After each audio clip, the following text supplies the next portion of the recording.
Okay, so hello everyone, and welcome to our Future Leaders presentation, an executive MBA curriculum that we made for EduTech and Synergos, which are initiatives of the two local universities. And what the curriculum is all about, they actually have a curriculum for big shot leaders of today's companies, but they wanted us to come up with a program for the leaders in the next 10 to 15 years, and what are the challenges of that time.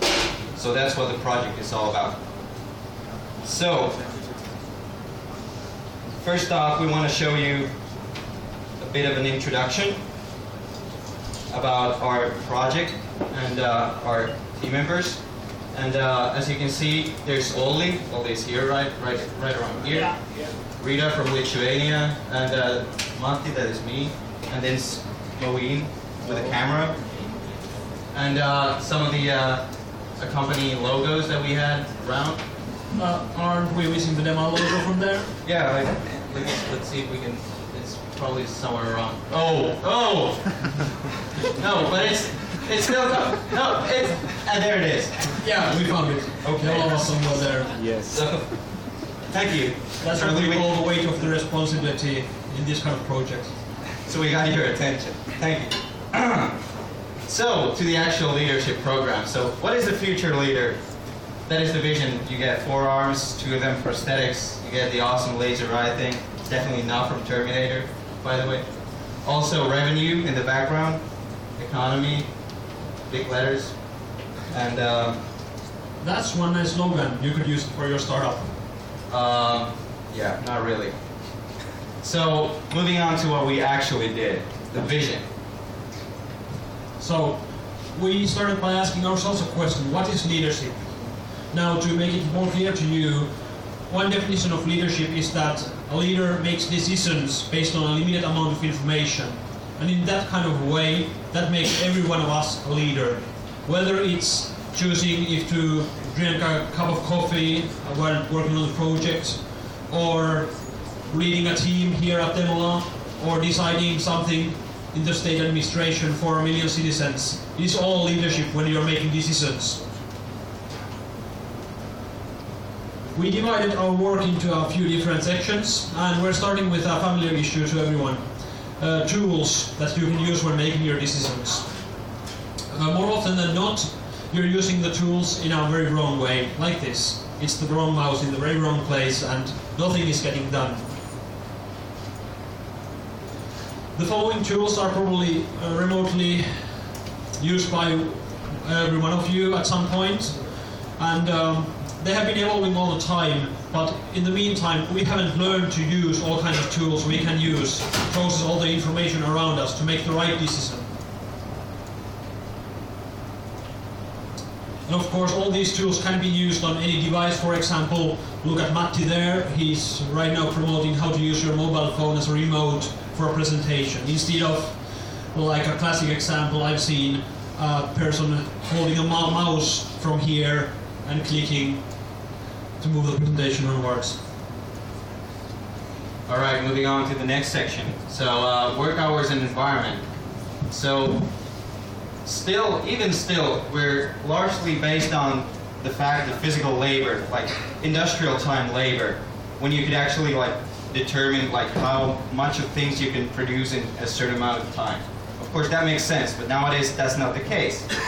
So our vision is to come from this situation and having this sort of Dallas type of guy who's constantly watching you at the workplace to non-surveilled mobile workplace. This is what we want to do.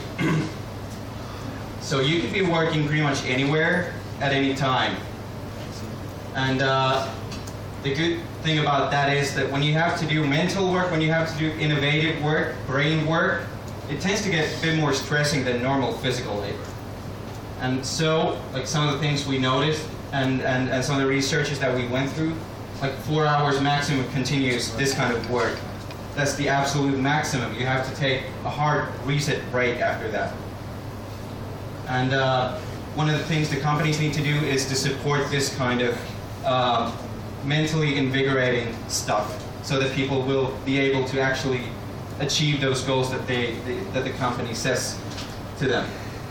And the main thing about this is like meritocracy. So it doesn't matter how you do it or where you do it, whatever. Just get it done, and when it's done, that's your merit, and you can show it out. And openness and transparency, a big thing about the future, like comparing to now. The business is based on information monopoly, so you herd information, you try to keep it from going to the competitors, whatever. Only it doesn't really work. So you got the internet. So the information is bound to leak at some point. Even if it might be a whistleblower inside your company, it might be the competitor, spies, who knows. And combine that with increasingly faster copying, so you get these mock-up products faster and faster, so you enjoy that advantage of being the first one for such a short time.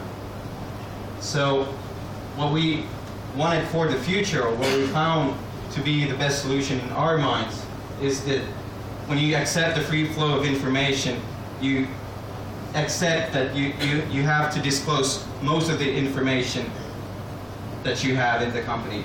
And being openly transparent will boost your image, as we're now experiencing like the internet era, and people have and can say things about your company and your products online, and everybody will see that.